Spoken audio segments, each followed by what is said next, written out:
Rates have been coming down in the last 10 days. Look at the steepness of it. 6.93 to 6.55. That's almost a 0.5%. Well, what changed? Was it Donald Trump? Is it the tariffs? Is it the fear of a recession? Is it the revision of our GDP to negative 3%? I think all those are factors. But there is a bigger factor that is driving this down, and I think it's going to drive it down further. If you've seen my videos in the past, you have learned that the mortgage rates mimic the 10-year Treasury bill. If the 10-year Treasury bill goes up, rates tend to go up, and vice versa. And rates have been coming down, and as you can see right here, they have been coming down. The yield has been coming down to 4.22. Again, the question is, why have they been coming down? A lot of it is the tariffs, Trump, and uncertainty. The market does not like uncertainty. When they don't know what's going to happen, they tend to play it safe and take their money out, and they put it where it's safe, the 10-year Treasury bill. But as more money gets invested in the 10-year Treasury bill, the yield goes down. As the investment amount goes up on the 10-year Treasury bill, the yield goes down. More people invest, more demand, lower rate of return. So it's going like this, okay? And that's a major factor on what I want to explain. So, and mortgage rates tend to follow this.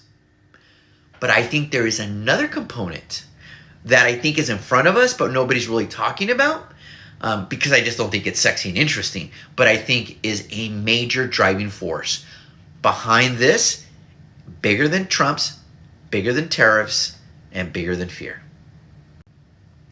5 years ago, money was very cheap.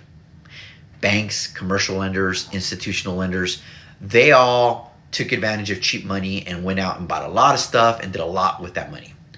Well, all of this debt is due in 5 years. We have almost $1 trillion of debt that matures first quarter of 2025. That means that they either have to pay it off or refinance. That's the only thing they can do.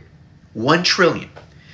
Well, most institutional lenders or banks or whoever has this debt, they don't have $1 trillion to pay off the debts, right? In these commercial properties and wherever they have the money. So the only real chance to do anything is to refinance.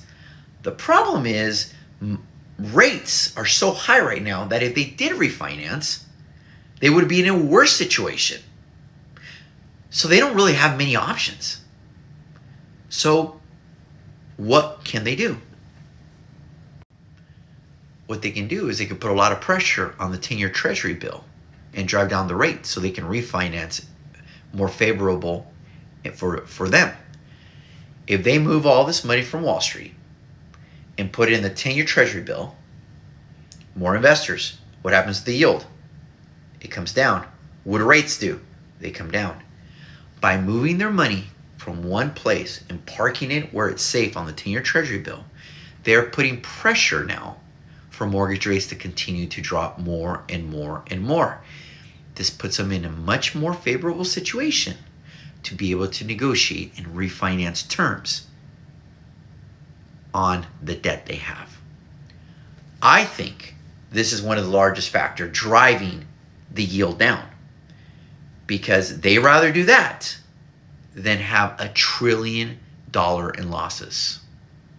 Something to keep an eye on.